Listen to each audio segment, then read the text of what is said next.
Mi Cuento nació en 2014 con el propósito de promover la pasión por los libros entre niños y niñas de todas las edades. Y lo logra de una forma muy especial, convirtiéndolos en protagonistas de las historias gracias a la personalización de cada cuento. Digital Talks, el podcast que revela la parte más humana que hay detrás de las empresas. Un podcast de Jeffnet. Actualmente, la editorial se ha convertido en una referencia del sector y está inmersa en un proceso de internacionalización muy interesante. Todo ese crecimiento lo repasaremos hoy con Muriel Bourgeois, cofundadora de Mi Cuento.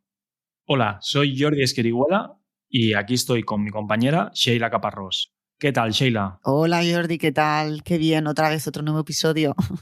¿Cómo va todo? Todo muy bien, muy bien. Aquí esperando para en el episodio de hoy que seguramente que nos explicaremos varios cuentos, ¿no? Sí, tengo muchísimas ganas. Me hace una ilusión tremenda entrevistar a nuestra invitada, sobre todo por toda la temática que tiene que ver todo de los cuentos. Yo que soy muy fan y lo vivo casi no todos los días, casi 24 horas en casa. Y bueno, yo creo que nuestra invitada hace algo muy disruptivo y bueno, vamos a darle paso ya. Pues damos paso a Muriel Bourgeois, cofundadora de Mi Cuento. ¿Qué tal, Muriel? ¿Cómo estás? Hola, ¿qué tal? Buenos días. A mí también me hace mucha ilusión este encuentro de podcast. Pensar en Mi Cuento es pensar en los más pequeños dejándose llevar por la magia de la lectura. Muriel, ¿se hace difícil transmitir esa fantasía en una plataforma online? Bueno, me encanta esta pregunta porque yo me acuerdo cuando iniciábamos con este sueño de hacer que los pequeños sean los protagonistas de sus historias favoritas, ¿no? Y que realmente todos sientan pues que han salvado el dragón, que se han adentrado en la montaña prohibida, que han volado por las nubes. ¿Cómo hacer para que eso realmente se reflejara un poco en la parte de la web, ¿no? Y además yo soy así como muy motivada a veces y entonces al principio me acuerdo que las primeras charlas con el equipo era es que tenemos que crear algo así como un Hogwarts de Mi Cuento, ¿no? Y que cuando la gente llegue realmente sienta que ha entrado como en otra dimensión. Pero claro, todas estas cosas luego hay que bajarlas a la realidad y no solo hay que sentir esa magia de los cuentos, pero también pues que sea funcional, ¿no? Entonces, pues fue un poco eso, ¿no? Intentar realmente con bonitas imágenes, pues que realmente cuando uno entre sienta que ahí hay color, hay creatividad, hay imaginación, pero por otro lado también que una persona que a lo mejor no esté acostumbrada a comprar en digital y que realmente le interese, que tenga muy claro cuáles son los pasos. Y esa fue un poco la dificultad, yo creo, como ir realmente asegurándonos que era accesible para todo el mundo. Yo creo que se transmite, ¿eh? O sea, si entrando en la página web de Mi Cuento, todo esto que comentas se transmite muy bien, tanto con las imágenes, los colores, y yo creo que esto que nos dices de alguna manera se traslada también a la página web, sin duda, sin duda. Qué bien, me alegro. Gracias. Para no perder esa magia, ¿no?, de la que hablas y esa imaginación, cuando lo trasladáis al marketing digital, ¿qué ramas habéis explorado hasta ahora en Mi Cuento y cuáles son las que mejor os han funcionado? Hemos hecho de todo. Y además, al final yo creo que lo que uno va descubriendo en el camino es que en el marketing online todo funciona casi como colaborativamente, ¿no? Todas las distintas ramas son como un gran equipo que al final juntos meten el gol. Entonces, si yo tuviera que decirte las que más han funcionado así, que diríamos, venga, directamente, que lo hemos podido medir directo, pues a lo mejor es toda la parte de campañas de paid media, ¿no? Pero después, pues obviamente hemos hecho SEO, hemos hecho redes sociales. De hecho, las redes sociales yo lo veo ya cuando llevas un tiempo y tienes una comunidad, es fundamental, ¿no? Porque al final, pues ese usuario que ha entrado tendrá muchísima más confianza al comprar porque ya te habrá visto cosas que habrás comunicado, por ejemplo, en Instagram. Y luego, pues toda la parte, siempre somos muy obsesivos con eso, con estar analizando la web, el diseño, esto que hablábamos antes, ¿no? Esa experiencia de usuario. Después, pues fue fundamental, yo creo, dar el salto hacia el marketing de contenidos, porque al final, pues es un poco lo que os decía. O sea, pues si tú estabas paseando y de pronto viste un post en un blog que hablaba sobre la felicidad de los niños cuando están rodeados de afecto y cuando pueden compartir una lectura con un adulto, esto ya te hace también pues ser mucho más sensible después cuando vayas a entrar o veas un anuncio. Y luego pues también la parte de email que de nuevo lo mismo, es como que se hace muy importante porque ya es como que con tu comunidad vas teniendo esa relación diaria y le vas contando las novedades, y también ahora pues estamos metiendo también como no solo contar las novedades, pero también contar sobre cosas más específicamente del mundo de la literatura infantil o de los niños, de la infancia, etc. Así que yo diría que así a primera vista es como que nosotros hemos sido unos obsesivos de las campañas de paid, pero que mi gran lección ha sido a lo largo del camino realmente ver que todo es un trabajo de equipo. Y esto es lo más importante. Y seguro que, como bien decías, toda la parte de contenidos es clave, ¿no? Para poder transmitir lo que comentabas al principio, ¿verdad? Que al final toda esta magia, y muchas veces no, por muy bien que se puedan hacer unas campañas en redes sociales, sobre todo hablando de paid, pero al final el contenido, los vídeos, yo creo que forma parte muy, muy importante en el momento de que queramos trasladar o se quiera trasladar toda esta magia, ¿no? hacia el público objetivo. Sí, totalmente. Desde hace mucho tiempo pues os encontráis intentando internacionalizar, ¿no? De hecho ya lo estáis haciendo desde hace mucho tiempo, y claro, cuando no es lo mismo, y esto pasa en todos los negocios, llegar a un público objetivo a lo mejor en España, pero a lo mejor en Francia o en Italia es totalmente distinto, ¿verdad? Sobre todo en cuanto al contenido y las campañas que se quieran lanzar. ¿Os encontráis con el desafío, o con qué tipos de desafíos encontráis, ¿no? En el momento de empezar a trabajar con otros países? Sí, es verdad que es un súper desafío ese, porque, mira, yo diría que el primer desafío con el que nos encontramos fue el nombre. Porque nosotros estábamos felices con nuestro nombre, Mi Cuento, que funciona maravillosamente aquí en España y en los mercados hispanohablantes, pero es verdad que, por ejemplo, para Francia e Italia era realmente pues una duda, ¿no? ¿Qué es lo que iba a pasar? Y al final, pues con Italia sí que realmente funcionó bien, pero con Francia al principio pensábamos que bueno, que íbamos a posicionarlo distinto, que al final era raíz latina, etcétera, ¿no? Pero descubrimos que había un problema y lo descubrimos gracias a que veíamos que la conversión era peor. Así que decidimos hacer pues entrevistas cualitativas a los clientes. Como todos los que habían comprado, les fuimos llamando y en una entrevista muy larga empezamos a descubrir, bueno, es que el 100% de las personas a las que entrevistamos como usuarios nos dijeron que es que cada vez que habían entrado a micuento.com no lo habían sentido local y les había dado miedo pues si realmente su pedido iba a llegar o no. Entonces, claro, fue increíble ahí porque nos dimos cuenta, wow, no podemos ser Mi Cuento. Y fue todo un desafío porque tuvimos que cambiarnos, ahí nos convertimos en Mon Histoire y claro, y como sabéis, pues el duro trabajo de SEO, vuelta a empezar y todas estas cosas. Pero bueno, nada, ahora muy contentos ya con ello y notando eso, que realmente al final también es un poco como a todos, ¿no? Lo local, lo que está cerca, lo que sientes cerca, te da más confianza. Y luego, respecto a otras cosas, pues por ejemplo, algo que es lo que decías ahora, Jordi, el tema de cómo comunicas y así, la verdad que los copies también fue todo un descubrimiento, porque en Italia, por ejemplo, funcionan copies más de la familia, el afecto, ¿no? Y regala amor. Y luego en Francia, pues más la lectura y no sé, como algo como un poquito más educativo. Entonces es interesante, eso también fue como...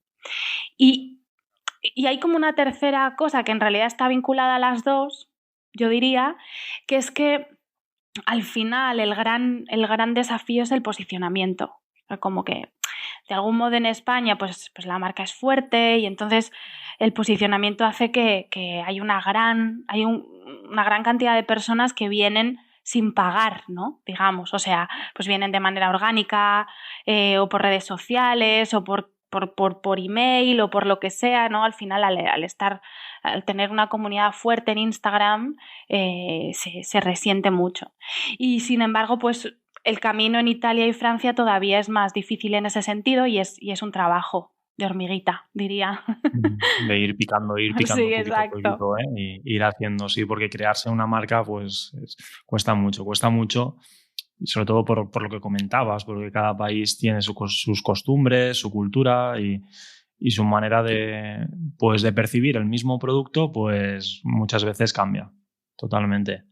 Sí. Claro, hay que adaptarlo a las costumbres y a lo que cada papi y mami de cada país pues eso tenga es más en cuenta, ¿sabes? Y hay una universalidad, ¿eh? Esa sí que la noto, pero igualmente descubres, y además es divertido porque descubres eso, que cada cultura tiene como sus, no sé, como eso, como que le dan más importancia a una cosa que a otra, ¿no? Lo pasa muchísimo, sí. Y realmente muchas veces nosotros también nos encontramos, es el gran reto de todas las empresas, ¿no? Que parece mentira, ¿no? Que muchas veces puedes pensar, ostras, ¿cómo puede ser que mi producto o mi servicio lo estemos vendiendo perfectamente en España y hemos querido ir a otro país y, oye, es que, ¿qué pasa, no? Si es un precio competitivo, es un producto que en este país gusta, ¿no? Y muchas veces tiene que ver con esto en sí, con la cultura de cada zona y introducirse y crear una marca y, como bien decías, Muriel, pues esto, pasito a pasito y ir haciendo, ir construyendo. Oye, Muriel, mira, nosotros en casa somos unos devoracuentos, pero Me encanta. bueno, con los dos peques es inevitable cada noche contar 2, incluso hasta 3 cuentos. Y además Entonces, repetidos, ¿no? sí, repetidos, que te hacen repetir, mamá, otra vez, que me ha gustado, no me acabo de dormir, vuélvemelo a contar, y es como, bueno, me lo voy a aprender de memoria al final porque... o no te acabas de dormir tú, pero yo sí. Exacto, sí. O mamá, coge la varita y así me lo creo un poco más, ¿sabes? O sea, me tengo que hasta que disfrazar muchas veces, pero bueno. Entonces, vosotros tenéis casi una treintena de libros para personalizar, incluso audiolibros ya. Entonces, ¿qué tienen de especial las historias que se pueden encontrar en mi cuento? A ver, las historias de mi cuento. Pues a ver, las historias que se pueden encontrar en mi cuento son sobre todo historias que han sido pensadas para acompañar y llenar de afecto el crecimiento de ese niño o niña. ¿Vale? Eso es como lo principal para nosotros. Y después, pues por un lado, están pensadas pues, por distintas edades, ¿no? Y las necesidades que vaya pasando ese niño o esa niña en cada etapa. Y luego, pues para nosotros es como muy importante el desarrollo de las emociones, de los vínculos familiares, historias que fortalezcan la autoestima, que de algún modo también eso ayuden a desarrollar la creatividad, la imaginación, esto que hablábamos antes, ¿no? Y sobre todo que esto sabéis, ¿no? Que nos encanta toda la parte de las grandes obras de la literatura infantil y entonces pues una obra del que somos todos muy amantes es El Principito con sus sabios mensajes. Sí. Y entonces un poco pues eso, ¿no? Que puedas encontrarte ese tipo de libros y que los disfrutes, que sientas que viajas hasta el planeta del Principito, que aprendes esos sabios consejos del zorro, ¿no? De lo esencial es invisible a los ojos, cosas que luego pues te van a servir mucho para la vida. Sí, porque son como moralejas. Claro, sí. Claro. Que no es todo, o sea, es fantástico, pero al fin y al cabo pues todo tiene un mensaje, ¿no? Bueno, yo tengo que decir que a mí una de las cosas que me encantan de mi cuento es la importancia que le dais a la inclusividad de, pues, qué sé yo, pues que un niño pueda elegir pues o pueda estar en un cuento del Principito, ¿no? Pues oye, en silla de ruedas o incluso cuentos que adaptáis a la dislexia.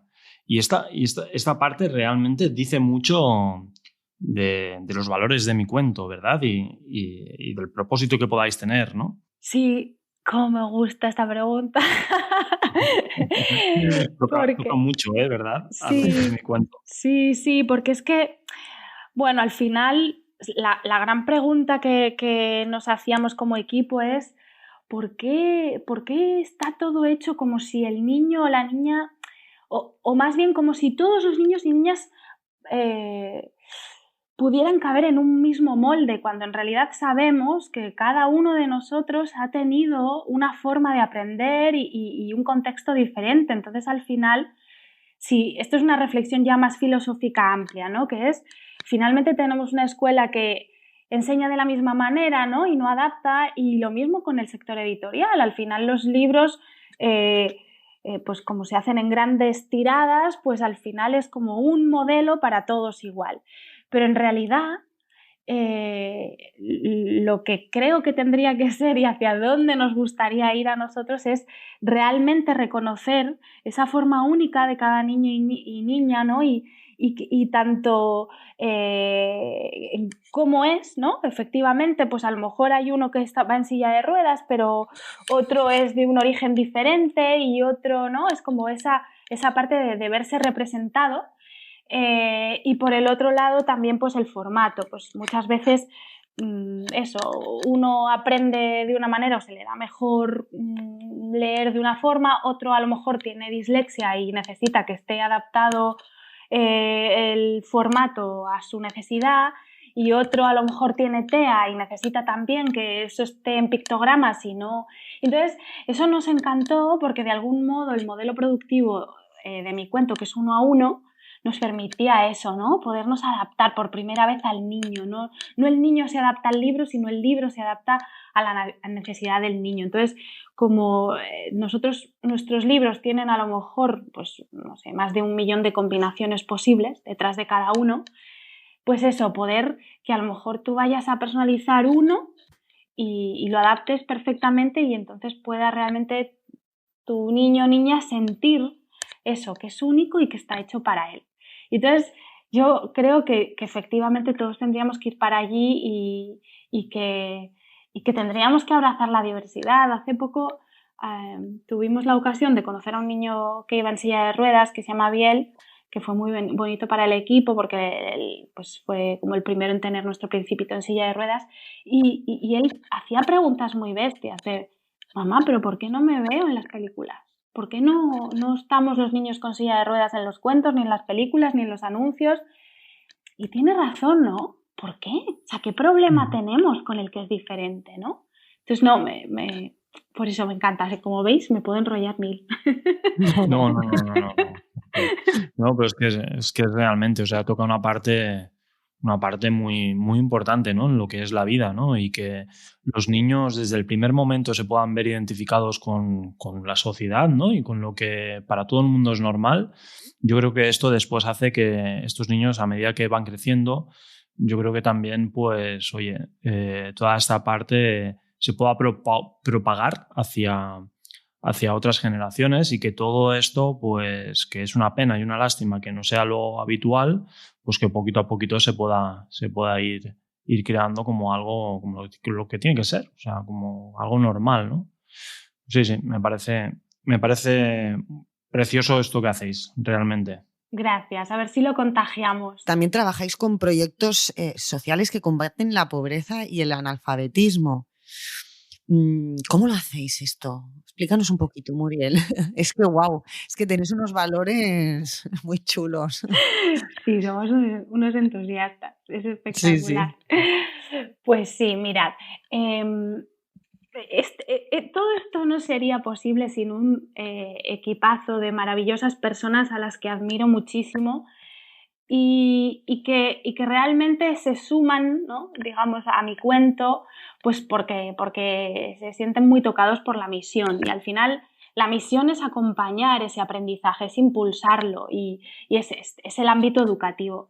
Entonces, como además de entusiastas son muy soñadores, pues empezó a surgir la posibilidad de conectar un poco no solo con con los niños con los que tenemos contacto en el día a día, sino también con aquellos que estén en una situación pues mayor de vulnerabilidad.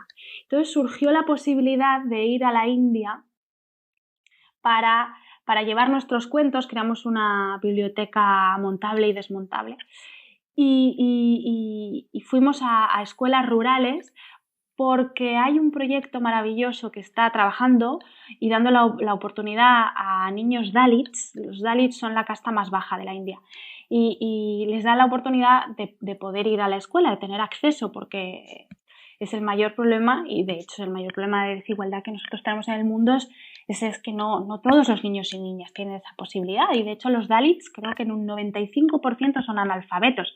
Claro, ¿cómo vamos a crear un mundo igual si no puedes ni leer, ¿no? Ni escribir? Es imposible. Entonces nos enamoramos de este proyecto, de una mujer que lo estaba trabajando allí con escuelas rurales, y entonces pues surgió la posibilidad de no solo poder ayudar con nuestros cuentos, es decir, que parte de los beneficios de ciertos cuentos fueran a fomentar el trabajo que estaba realizando Axi, sino también de ir en persona, ir todos allí. Fue una experiencia increíble, realmente. O sea, que fuisteis y todo. Fuimos el equipo para allá, sí. ¡Wow! En verano, sí, fue increíble. De hecho, cada 2 por 3 salen anécdotas porque pasó de todo, claro, pero sobre todo creo que lo más bonito de todo fue entender en qué ámbito estábamos trabajando, ¿no? O sea, cómo la educación puede cambiar las cosas reales. Era increíble estar rodeados de una situación muy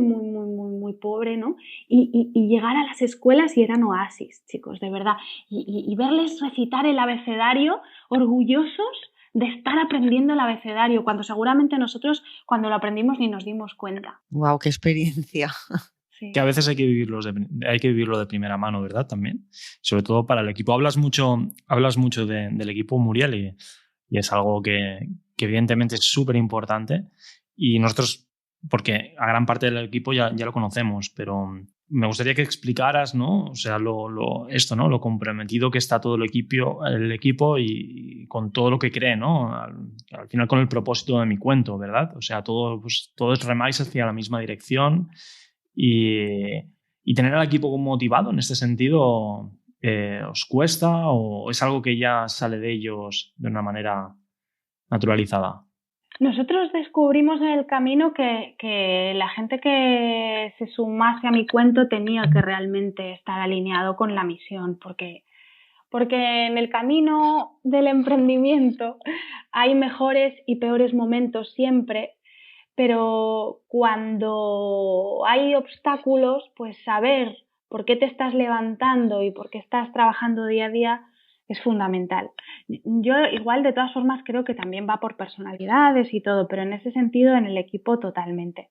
Y sí, es que es un equipazo, es que estoy enamorada de cada uno, porque además se dejan todo para llegar a los hogares, ¿no? A los niños y niñas, y es un trabajo pues diario y de muchísima entrega. Es realmente una pasada. Ya para ir terminando, ¿cuáles son los próximos retos de mi cuento? Hemos hablado de la internacionalización y algún puntito más, pero ¿hay algo más que quieras destacar? Pues yo creo que dentro de lo que hemos hablado sí que para nosotros es importante poder llegar a los mismos niveles que llegamos en España al resto de países, ¿no? O sea, consolidarlos, poder tener también esa relación y esa comunidad y todo eso por un lado, y por el otro lado también seguir en nuestra labor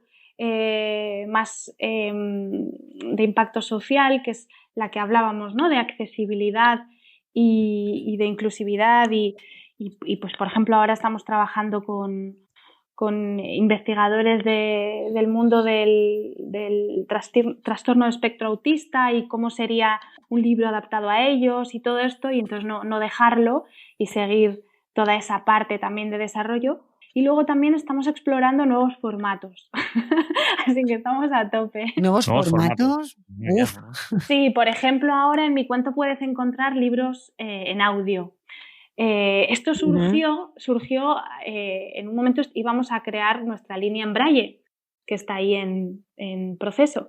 Y cuando fuimos a la ONCE, lo que nos explicaron es, sí, pero pensad que no todos los niños nacen ciegos y hay muchos que, por ejemplo, les ocurre en el camino y entonces muchas veces no han llegado a aprender el braille y lo que realmente les va bien es el audio.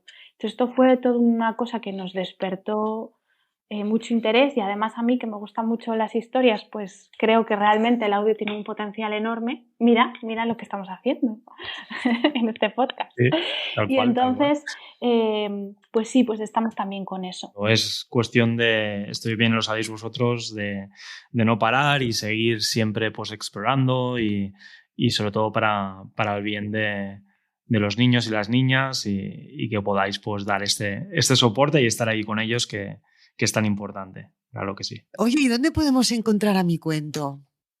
Pues a Mi Cuento lo encontráis en micuento.com, si es en España, y si no, pues en MyStoryland si se habla inglés o en Mon Histoire si se habla francés.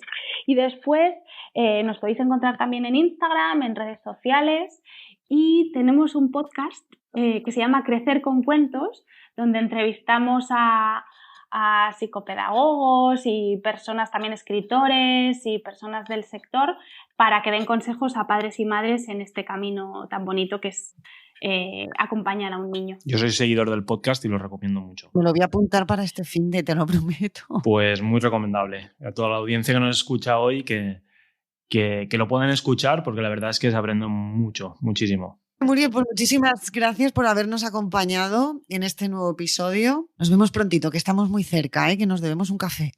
Sí, por favor, muchísimas gracias por esta invitación y muchísimas gracias también a todo el equipo de JeffNet, que en estos tiempos no nos estamos pudiendo ver mucho, pero la verdad es que para nosotros es maravilloso estar acompañados de vuestra parte. Muchas gracias, Muriel. Es mutuo totalmente. Y muchas gracias por acompañarnos hoy. Y a todos los que nos estáis escuchando, gracias por un día más acompañarnos en un nuevo episodio de Digital Talks. Recordad que podéis encontrarnos en todas las plataformas de podcast habituales y en nuestro canal de YouTube. Jordi, esta noche, antes de ir a dormir, un cuento. Habrá que leer un cuento personalizado, claro que sí. Que vaya bien y nos vemos en el próximo episodio. Hasta el próximo episodio, Sheila. Muchas gracias. Chao. Chao.